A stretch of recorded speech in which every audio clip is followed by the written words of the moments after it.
Ahan Bamaktada Sarbu, All India Radio Gi Maikaidagi Taramna Okchari. Thakachari. Ngasi chillaba matam kya kaithopiraga akoina haijarupada harau ya birukpagidamaktasu sarbu ikai khumnaba uchari. Thank you. Ngasi akoigi khanna nainaba sida haurakpagi oina sarda akoina pukhachaninba wahangse ngasai corruption se corruption haibasi senja thumja mayamna di dum haipet khangnare masi yamna chawba issue ama oire masi gi root cause akoigi haurakpham haitare masi sarna haipetang haibiram. Hoi madu yam pajaba waphamni corruption si karino mayam loi khangeko adu lo da hairi ba kholi ba dui matuina line macha matang ai definition do haram ga ba corruption si karino na haibada akhoi gi public servant oilibasing public officers in the lailibasing sarkar gi thabak toriba aduga bank ki thabak toriba aduga agency amagi thabak toriba aduna magi sijinariba official shakti se masi lan sijinaraga Lanai miwe yamanda kana hanana ba natraga masagi kana na ba adumba magi official position se masi lan sijin ba adubu corruption kawi corruption is not necessarily paisa piba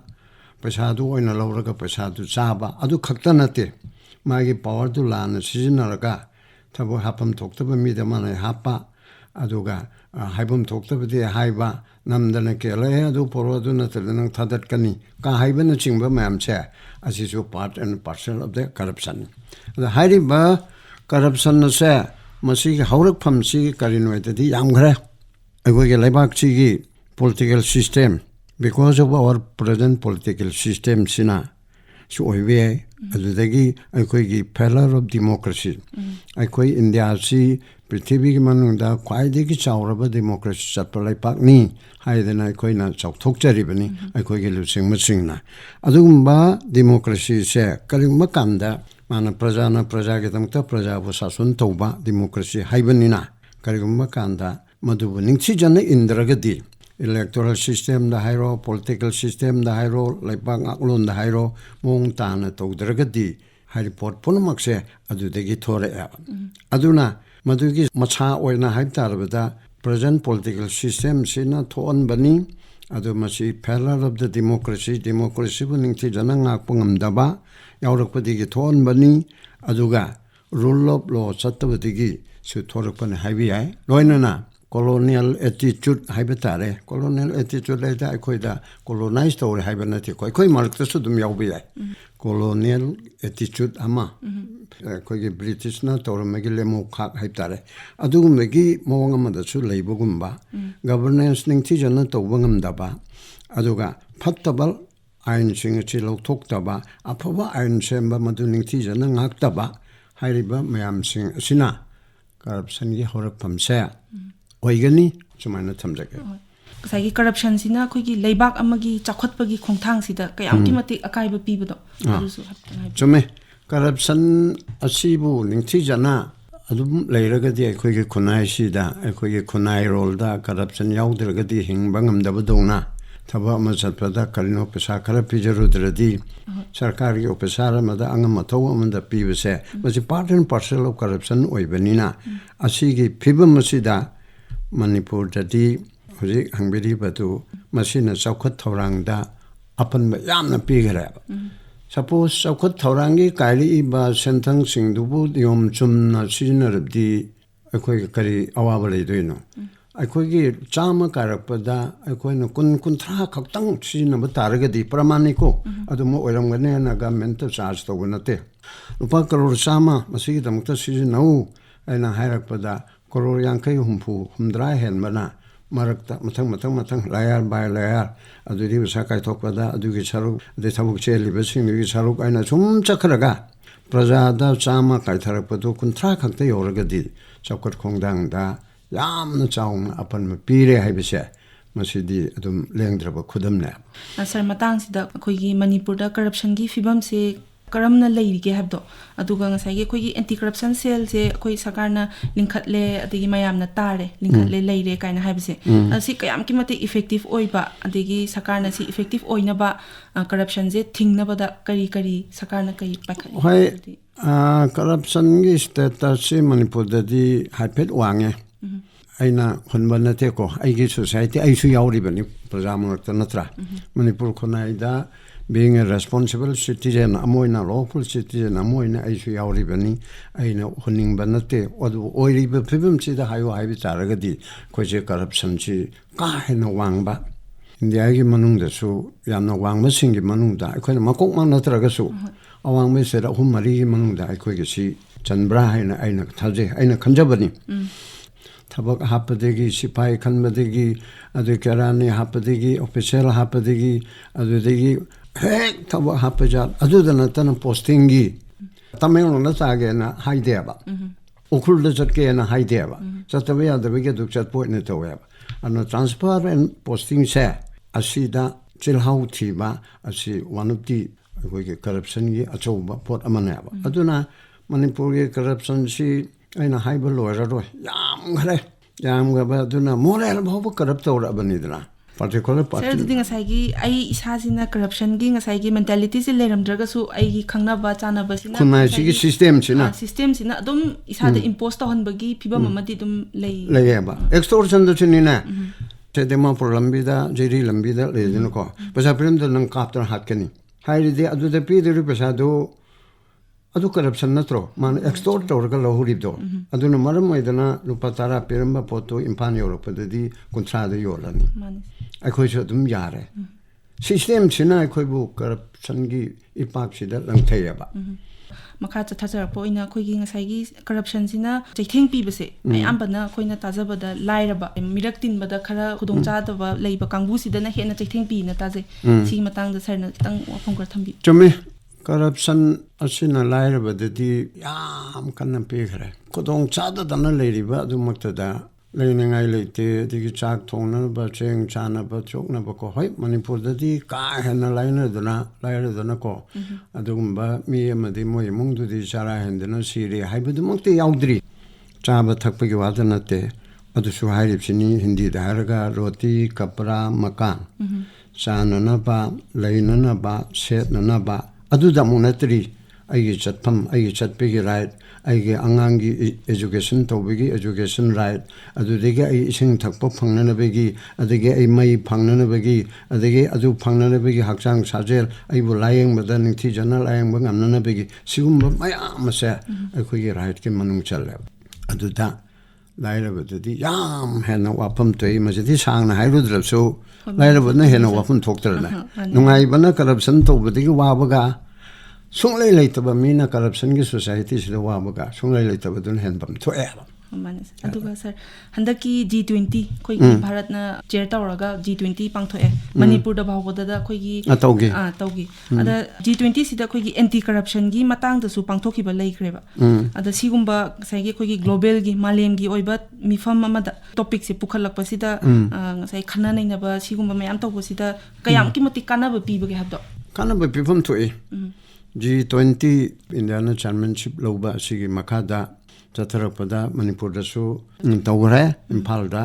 aduna international gi leriba world body gi adumba prithibi gi lusing masing asigi mifam da G20 da bu oro G7 da oro UN da bu oro corruption haibasi mioi ba khunai gi world gi oiba choba problem amana ba chobi issue amana ba aduna Laipak singi lusing masing na punchin naraga laipak amada natraga amada khanaba tanaba pros and cons karile corruption si thingna na begi damakta corruption si hendorak padagi ningasi terrorism maina laipse adudi corruption thingbada terrorism thingi ga dorimna ba adudi terrorism thingba haibase corruption thingne ba potni adu terrorism thingaga corruption le hobade ya corruption thingbada terrorism si yaujegi ga damna ba May pungkode maksin nungai halabadi. Tokai na taning miki wakan kalandarabdi. Ay ko ige kangbu ba ay gi jati bo ay gi ethnic community sibu moina otpi re awang ba achau ba jati na ay bu otpi re kai na khan ma pot ase leibedegi na ba hostility thori ba adudi insurgency thori ba terrorist thori bse ka hai na ko gi root ko se corruption heta oiram ba awai to oye human right mang su corruption oye adigi ningsi jana governance to bungam dab su corruption oye rule of law le henda bu su corruption oye ba corruption ai bi da sel cha ba du khakta ne te ko nepotism ma du ne mamam le dana aduna G20 gumda puto eraga walgi leriba community sida corruption thingnana big wakalon ama I got the muhen satina togiba melma debu rululo the cry de ledino I think it's a kutaba table back South Africa go the helbu sokali achi bahobada quite later hirim never aduna TV pumbi oida pumut mutapating the bay ado corruption city chobo walge phenomenon ama oibanina world body da human rights ki kangul na su international ki body lakpada UN ki body da government na su non government ki oiba body sing na su corruption na se masigi muthatna ba tawu ya bodi ko ba khung khana ba de chummi haina khalla sir gi mota khoi gi transparency se khoi governance ta transparency leibana corruption se khara makai ngakthokpa ngamgani ha masan ta bani transparency do adu lainana bagi damaktani khoi gi India government na Right to Information Act 2005 kana hairiba adu makhada Right to Information Commission national level gi aduga state level da su Information Commission na koi Manipur gi su leidana Right to Information Act asigi mateng loraga sarkar na si da tawne haraga madu tawgrabra tawdiribra MLA amagi local area development da crore ani hande ki adu ta thada gra hai lakh jankai thada gra hai mafam adu tu ki sem na bane ma si chumra karam mafam da nak chahi gi MLA so in so si me si gi karikiri taw gra haiba adi sarkar na adu tu ki kai thok na ba ane ki san pham mama ane defense force ki damakta pa so kai thok ki hai adu si nagrabra si nadribra haiba sunan chingba mayam che transparency ki manung challe ba aduna transparency leiba haibise any political party na transparency leina thabak tau ayane assembly da parliament da launa ripse transparency ji yam chau bum sa kamani chumne gi id prajani leje ga men thorak tar mina chadum yare da gain le thugum tai ko che khara mukna bam changi ko muna bai di khulai pa ra ya khai ji thinga che haibena taba sum bam kaw ge ko la du di kari gino hangba yes aduga madu discussion da aduga any naina bada praja da sum matore sum se karino praja na tamil le thoi se karino ain to bai man darkar leader raga di procession ga chatana adum ki chanbam du sengdo u upa crore suk thada gi bedo adu lambi semdre okul dangara na na mi yawidana lambi sem loire prime minister gi jojana ami gi makhada aduga sombo loire na thechilaga lambi di semdre why haina lauri ibsi changya ba adu government khalamane ba oi si ka to nan to yaro he hai ba pot ama adu nai ko na takshin ba law ba struggle democratically ain gi thong da to dam ni ko sigum yam na aware oi ba ma su aware oi da su yaro si dang da andolon to se law wakat me pam pam se si yaro ba karasun da wei wakat me pam pam se si yaro ba kal ki to re adu di sarkar na ko na thaga ki be mut na adu di ko ye meeting na khanba chief minister na or mantri na sumba aran mam tawra sumba bureaucrat officer mana chief secretary mana IAS mana IPS mana adu tawre haibasi akhang masing na miyam da takpa miyam na lawba mot piba khaidigi maroi di lo korta thong thilupa lambi sem na nabulo pa su kai thokharaga lambi semamdre khabar da si yaure public interest litigation local PU haidana thaba akoi khala active oi ba ma es changi da natana ai kai ngam ja ponte le de yaro sir na ngasai mamang da su panbi gre khoi gi Manipur se yam wang ba natraga su khoi gi India gi oina corruption yam na wang ba lam sing gi manung da Manipur sa ma challi na adu ngasai gi khoi gi corruption muthat pa gi ngasai oithok pa gi mami se Manipur da iu mak u da bra masidi achauba phenomenon amani haidana so sai thamna gare akhoi masi apaba government ama apaba governance sai tare government na sarkar ni governance na sason ni dana ko sarkar di matam chupagi legani elected or non elected adum legani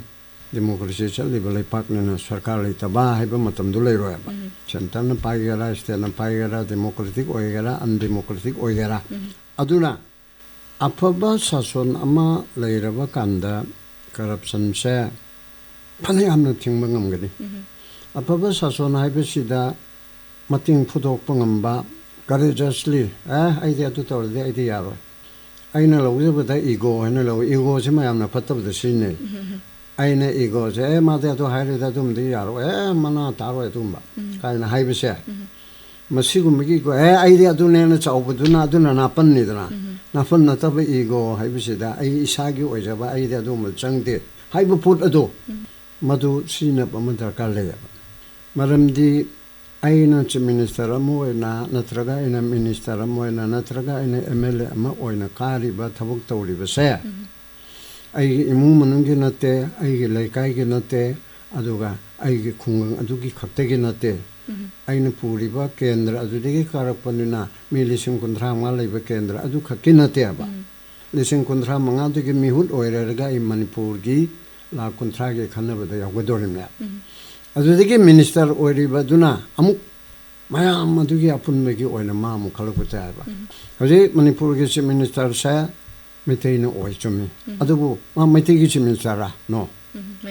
mayam gi Meitei de ganate kuki de ganate naga pangal hai Manipur pangal mayang su yauna hai se ko nan Manipuri se de le ba muja so ngam da so aduna Manipur pumgi chief minister na ba naga rom de gi minister ani yawren khalachi yawse yawri dana adu naga khaki Tamenglong gi aduga anone gi natraga okhul gi nateba whole Manipur gi chief minister na ba adagi lamuri ba Meitei mapan nipan tare taruk nipan minister yawri dana Meitei gi minister nate lam de gi minister nate whole Manipur gi oyadam na aduna apaba sason ama mating phutok pangamba tawba kanda akoi anakti yaroi dabani haidana headmaster na bu sei paidana ta tuurda oza singna katokalan toba yagadar asi amani ngasai responsibility se khoi gi sarkar pairi ba sing sigi mathakta yamna di leire chauna yam hena le ngasai sar na su panbi gi bada khoi gi ngasai gi ai isa se corruption tawzaroi na leiramba ngasai gi miyoi amagi magi leijaramba ngasai wakhalon hai gadra sigumba amasi ju yamna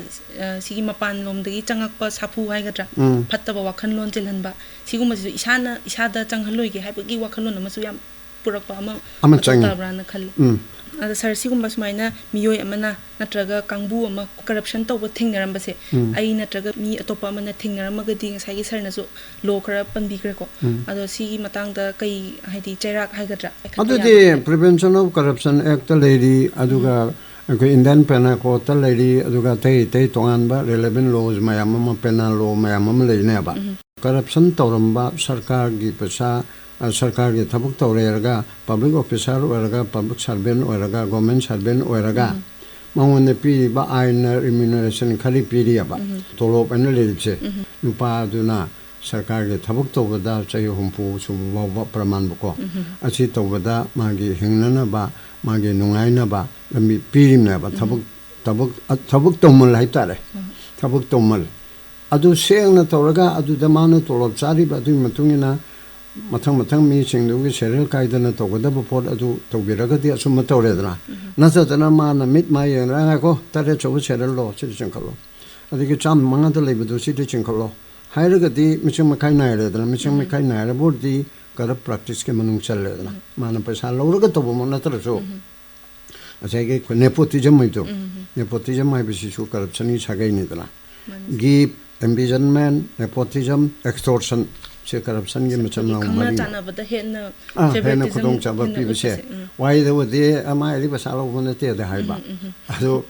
khangna da nupa number 1 da lei bada pi da na ta ma thoi da lei bada man chingkhal uri ti corruption ma sa hoi be ya choboi be corruption ma kalam di oire ba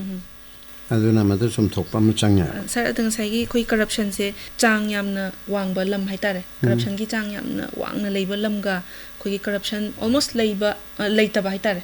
sigumba lamji ga koi khenabase ba haibe corruption che ane kanmada prithvi da socialist country sing se maroina communist na pai ba ado communist na ta na pai ga socialist country oine blete communist na ta bana socialist country oi bisi yawi German Democratic Republic se communist haibe na pai de but socialist unity center haidana socialist party taruk na pullaga sasun tawrami ado maru oina khar chawkhat pa leipa socialist minded amaga manana uba aduguma chat pa leipak na corruption se tawrama basu yam na hanthagani adu makna Srimati Indira Gandhi na 1976 ta Constitution semdoktana preamble da we the people of India having solemnly constituted a sovereign socialist secular democratic republic hayaba socialist haibo haise secular ga secular na dharma meching mekanai da bhaibani socialist haiba manaba khunai magi damukta lepi jamsi India ke constitution da mase haptin gani haidana hapeba that means India sa manaba khunai amada leiraba mayekidi law the socialist country oirabanaba but tabukta oibara oidabra adudi pabiro corruption leitaba leipa haibesida yamna hantabani ko kana gomana akoi China chi corruption leite haibera leiram leibana tu haineba yam hantagane ba moidadi Japan da hantagane ba corruption do hoi leiram gani adi Cuba da corruption chi yamna hantabado na tawre leiram gani moida policy da corrupt tawba adu da corrupt tawba moidadi policy corrupt tawi General Secretary mathakta mayam group ama hauraga tawi kahaibisi corruption na haibra aina tabada aide oran bama le ye pesa mangondi pesa sola klemana do pesa sare haibi system di nataba social slaveback singdadi policy da lan tawdu corruption ni gain lobra haidi corruption ni arte de swai de sinari ba asiga tine khene ba adu leitabadi nate wala leipa masing yamdraga su corruption bu yamna hanthana tawba sung taw da leipa haibu di yadrab su ko yamna hanthaba leipa sisu khar makhai di lei aduga corruption natar di yadaba leipa ke manung da India su yaure sir to koi corruption thokpagi sai koi possibility se hen wangkhatlakpa haidi sum hengalakpa pagalakadra hairaga koi hen wangkhatlakpagi chang da sum lerakpa jeng sai koi globalization se globalization thokpasina ne na mayamna thajanari se sir gi adu su yai globalization haibesida karima kanda koi gi malakta miyoi kharidi capitalist agedra pesa paira miyoi kharidi kanbi ya aduga misam da di madu ram sohan ba aduga corruption so chauba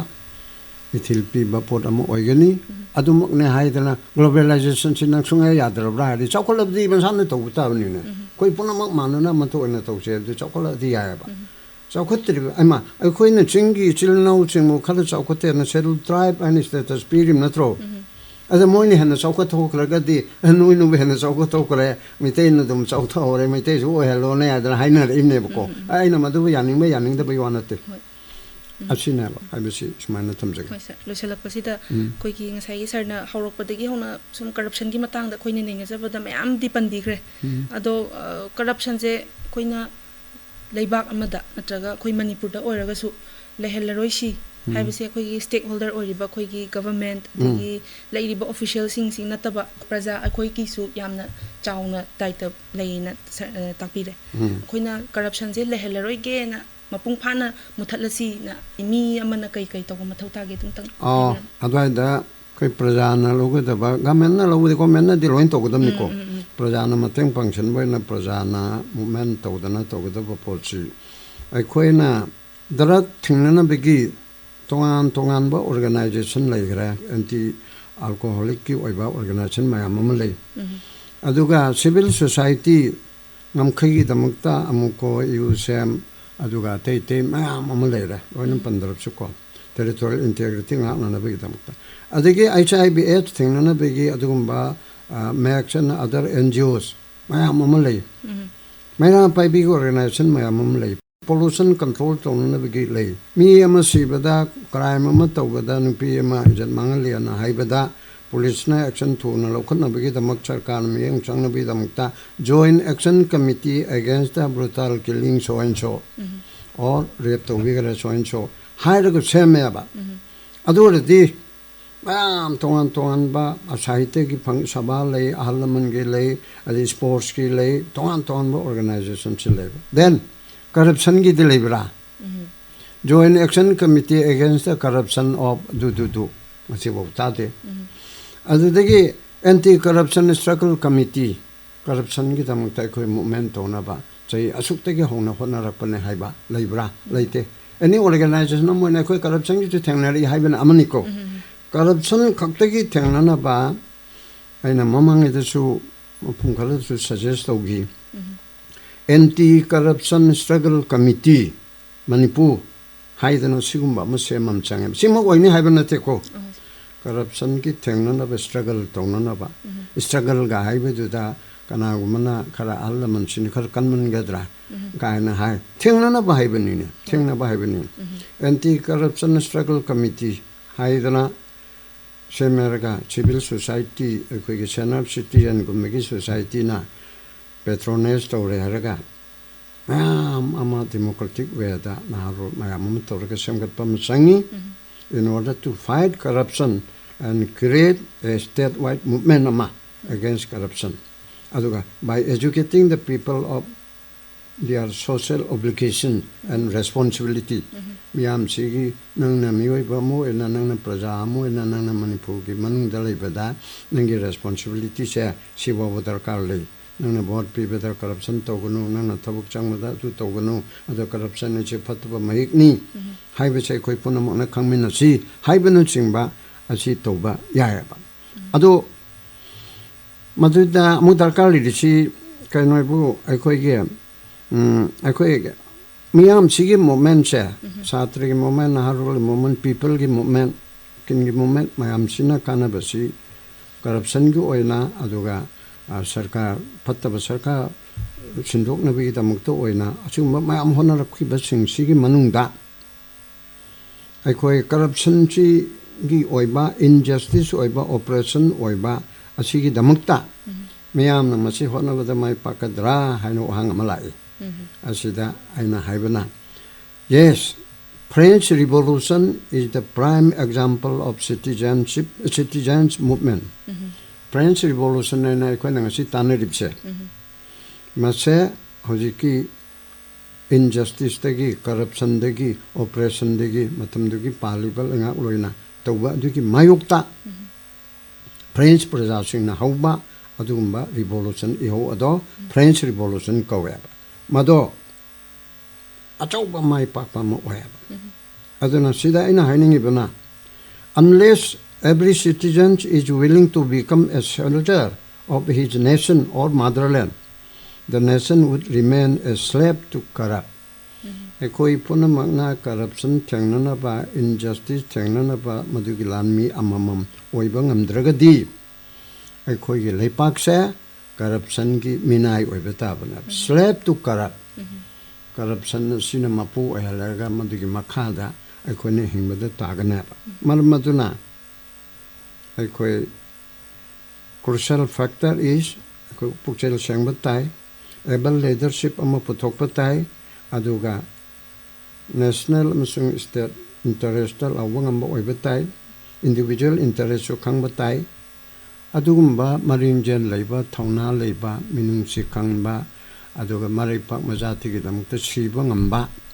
adugumba miyoi khara puthoknaba adugumba miyam marakta ningthi jana mobilize tawraga awareness pireraga adugumba say anti corruption struggle committee amagi makhado ko benaram dile tabya roedna drug thinger di amada hojikte leitra kada gi makhada mayam yomi dana nupi samaj gi yomi aduga mayam yomi dana adumaina anti corruption struggle committee haidana adugumba kangbo ma tawraga adu ji ton be NGO ma'am chadum yaw yani civil society ma'am je corruption matang le sida tawrsi namkhai ngak je herdi amuko yu sem ko komi chasi hai seba corruption the anti corruption committee leibani adu ai khoi inchi ai moi ma'am lo na amaka ko ni cooperate tong le ya chumsa haidana du tawraga di koi phagani khar makai di dum khar makai di pan e cham de sambu di koi gi leiriwa capital system si di oitho oi yam nuai jai sa ngasi gi khoi telama matam sida yamna chawgraba topic haitare koi corruption si aduki matik chawgrena sarna su haibire ado telama matam sida sarna yamna mamal yamna ba wahi ke ama thambigre chi gi damakta khoi aduki matik nuai jai matung da su adum sarga unaraga smaini wari watai tawbagi tanja du phangakani na khoi thajaba thamjari amuka su sar lengbirapagi damakta thagapa phongdokjari thagachari all India radio Imphal station busu